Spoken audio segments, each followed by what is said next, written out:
ओम स शनिश्चराय नमो नमः। मैं सीता प्रजापति लेके आई हूँ शनिवार व्रत कथा, जो है इस प्रकार। सुनने मात्र से शनि महाराज का आशीर्वाद बने रहते हैं सबके ऊपर। तो इस प्रकार है विधि। सर्व सुखों की इच्छा रखने वालों को शनिवार का व्रत करना चाहिए, कथा सुननी चाहिए। इनकी पूजा काले तिल, उड़द और तेल से की जाती है और इनका शनि स्त्रोत का पाठ भी विशेष लाभदायक होता है। और कथा इस प्रकार। एक समय सूर्य और चंद्रमा, मंगल और बुध, बृहस्पति और शुक्र, शनि और राहु, केतु, इन ग्रहों में आपस में झगड़ा हो गया कि हम सब में से बड़ा कौन है। सब अपने आप को बड़ा कहते थे। जब आपस में कोई निश्चय न हो सका तो सब के सब आपस में झगड़ते हुए इंद्र के पास गए और कहने लगे कि आप सब देवताओं के राजा हो, इसीलिए आप हमारा न्याय करके बतलाओ कि हम 9 ग्रहों में सबसे बड़ा कौन है। राजा इंद्र कहने लगा, प्रसन्नचित होकर घबरा गया और कहा कि ये मुझ में सामर्थ्य नहीं है जो किसी को बड़ा या छोटा बतलाऊं। मैं अपने मुख से कुछ नहीं कह सकता हूँ। हाँ, एक उपाय हो सकता है। इस समय पृथ्वी पर राजा विक्रमादित्य दूसरों के दुखों का निवारण करने वाले हैं, इसीलिए तुम सब मिलकर उन्हीं के पास जाओ। वही तुम्हारे दुखों का कारण और निवारण करेंगे। ऐसा वचन सुनकर सभी ग्रह देवता चलकर भूलोक में जा विक्रमादित्य की सभा में जाकर उपस्थित हो गए और अपने प्रश्न राजा के सामने रखा। राजा उनकी बात सुनकर बड़ी चिंता में पड़ गए कि मैं अपने मुख से किसको बड़ा और किसको छोटा बतलाऊं। जिसको छोटा बतलाऊंगा वही क्रोध करेगा। परंतु उनका झगड़ा निपटाना के लिए एक उपाय सोचा। उन्होंने सोना, चांदी, कांसा, पित्तल, सीसा, रांगा, जस्ता, अभ्रक और लोहा 9 धातुओं के 9 आसन बनवाए। सब आसनों को क्रम से, जैसे सोना सबसे पहले और लोहा सबसे पीछे। इसके पश्चात राजा ने सब ग्रहों से कहा कि आप सब अपने अपने सिंहासनों पर विराजिए। जिसका आसन सबसे आगे वह सबसे बड़े और जिसका आसन सबसे पीछे वह सबसे छोटा। क्योंकि लोहा सबसे पीछे था और वह शनिदेव का था, इसीलिए शनिदेव ने समझ लिया कि राजा ने मुझको सबसे छोटा बना दिया है। इसी पर शनि को बड़ा क्रोध आया और कहा कि राजा, तू मेरे पराक्रम को नहीं जानता। सूर्य एक राशि पर 1 महीना, चंद्रमा 2.25 महीना 2 दिन, मंगल 1.5 महीना, बृहस्पति 13 महीना, बुध और शुक्र 1 महीना, परंतु मैं एक राशि पर 2.5 अथवा 7.5 साल तक रहता हूँ। बड़े बड़े देवताओं को भी मैंने भीषण दुख दिया है। राजन सुनो, राम जी को 7.5 आई और वनवास हो गया। रावण को 7.5 आई तो राम और लक्ष्मण ने सेना लेकर लंका पर चढ़ाई कर दी।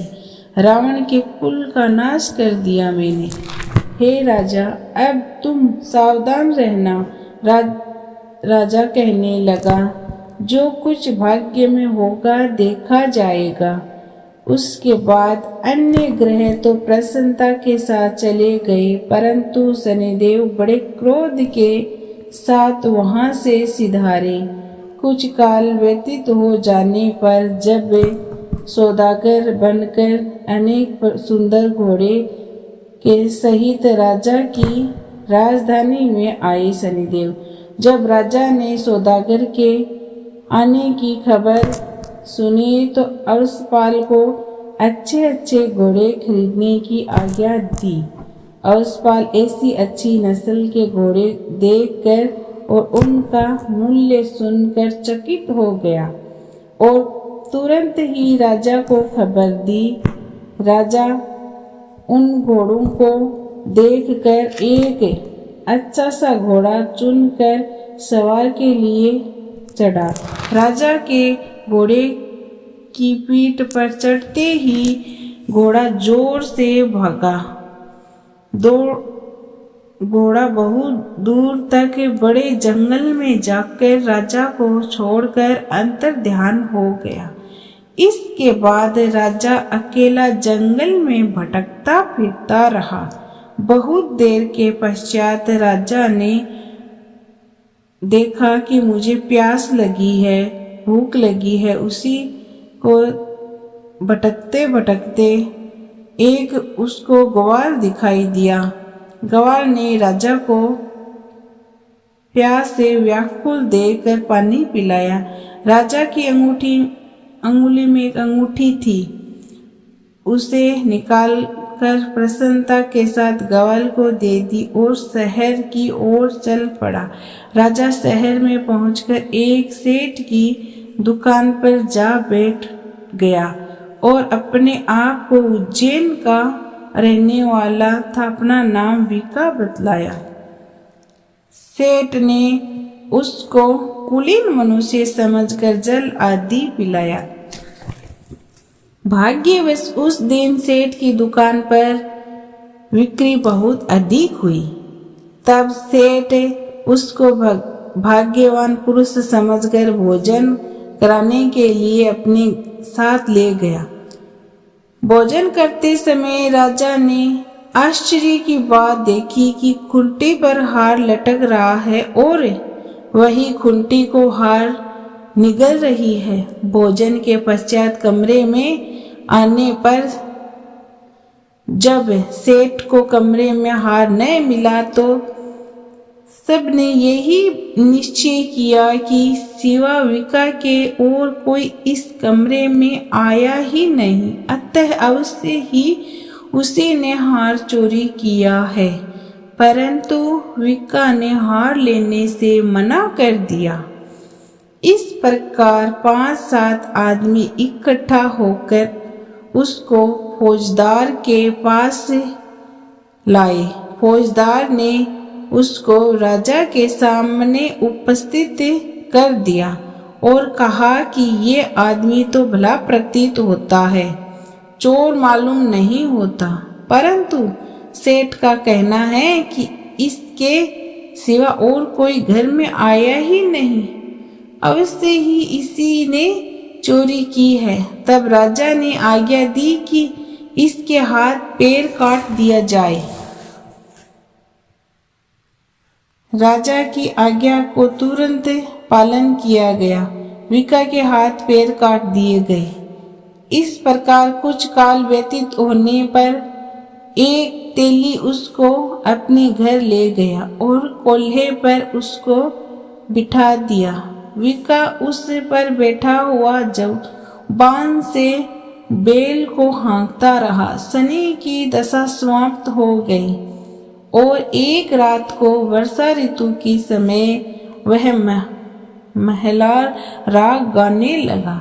उसका गाना सुनकर उस शहर के राजा की कन्या उस राग पर मोहित हो गई और दासी को खबर लेने को भेजा कि शहर में कौन गा रहा है। दासी सारे शहर में फिरती फिरती क्या देखती है कि तेली के घर में जो चौरंगिया राग गा रहा है। दासी ने महल में आकर राजकुमारी को सब वृत्तांत सुना दिया।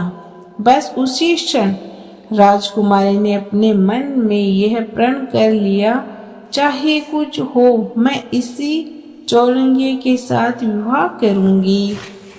प्रातः काल होते ही जब दासी ने राजकुमारी को जगाना चाहा तो राजकुमारी अनशन व्रत लेकर पड़ी रही। तब दासी ने रानी के पास जाकर राजकुमारी के न उठने का वृत्तांत कहा। रानी ने तुरंत ही वहां पर आकर राजकुमारी को जगाया और उसके दुख का कारण पूछा तो राजकुमारी ने कहा कि माताजी, मैंने यह प्रण कर लिया है कि तेली के घर में जो चौरंगिया है उसी के साथ विवाह करूंगी। माता ने कहा, पगली, ये क्या बात कह रही है? तुझको तो किसी देश के राजा के साथ विवाह जाएगा। कन्या कहने लगी, माताजी, मैं अपने प्राण त्याग दूंगी पर अपने प्रण कभी नहीं तोड़ूंगी। माता ने चिंतित होकर यह बात राजा को बतलाई। जब महाराज ने भी आकर यह समझाया कि मैं अभी देश देशांतर में अपने दूत भेजकर संयोग रूपवान एवं बड़े बड़े गुणी राजकुमार के साथ तुम्हारा विवाह करूंगा, ऐसी बात तुमको कभी नहीं विचारनी चाहिए। कन्या ने कहा, पिताजी, मैं अपने प्राण त्याग दूंगी परंतु दूसरे से विवाह नहीं करूंगी। इतना सुनकर राजा ने क्रोध से कहा, यदि तेरे भाग्य में ऐसा ही लिखा है तो जैसी तेरी इच्छा हो वैसा ही कर। राजा ने तेली को बुलाकर कहा कि तेरे घर में जो चौरंगिया है उसके साथ मैं अपनी कन्या का विवाह करना चाहता हूँ। तेली ने कहा कि ये कैसे हो सकता है? कहाँ आप हमारे राजा और कहाँ मैं एक नीच तेली। परंतु राजा ने कहा कि भाग्य लिखा कोई नहीं टाल सकता, अपने घर जाकर विवाह की तैयारी करो। राजा उसी समय तोरण और बंदवार लगाकर अपनी राजकुमारी का विवाह चौरंगिया बना विक्रमादित्य के साथ कर दिया। रात्रि को जब विक्रमादित्य और राजकुमारी महल में सोए तो आधी रात के समय शनिदेव ने विक्रमादित्य को स्वप्न में कहा, सुनो, मुझको छोटा बतलाकर तुमने कितना दुख उठाया। राजा ने क्षमा मांगी। शनिदेव ने प्रसन्न होकर विक्रमादित्य को हाथ पैर दे दिए। तब राजा ने कहा, महाराज, मेरी प्रार्थना स्वीकार करें कि जैसा दुख आपने मुझे सौंप दिया है ऐसा और किसी को न दे। शनिदेव ने कहा कि तुम्हारी यह प्रार्थना स्वीकार है। जो मनुष्य मेरी कथा सुनता या कहता है उसको मेरी दशा में कभी किसी प्रकार का दुख नहीं होगा और जो नित्य ही मेरा ध्यान करने लगता है और करता है, चींटियों को आटा डालता है, उसके सब मनोरथ पूर्ण होंगे। इतना कहकर शनिदेव अपने धाम को चले गए। राजकुमारी की आंख खुली और उसने राजकुमार के हाथ और पांव सहित सलामत देखे तो आश्चर्य की सीमा न रही। उसको देखकर राजा ने अपना समस्त हाल कहा कि मैं उज्जैन का राजा विक्रमादित्य हूँ। यह बात सुनकर राजकुमारी अत्यंत प्रसन्न हुई। प्रातः काल राजकुमारी से उसकी सखियों ने पूछा तो उसने अपने पति का समस्त वृत्तांत कह सुनाया। तब सबसे मिलकर बहुत प्रसन्न हुई और सब सखियां प्रसन्नता प्रकट की और कहा कि ईश्वर ने आपकी मनोकामना पूर्ण कर दी। जब उस सेठ ने यह बात सुनी तो वह विक्रमादित्य के पास आया और राजा विक्रमादित्य के पैरों पर गिरकर क्षमा मांगने लगा कि आप मेरे और मेरे परिवार को मन चाहे दंड दे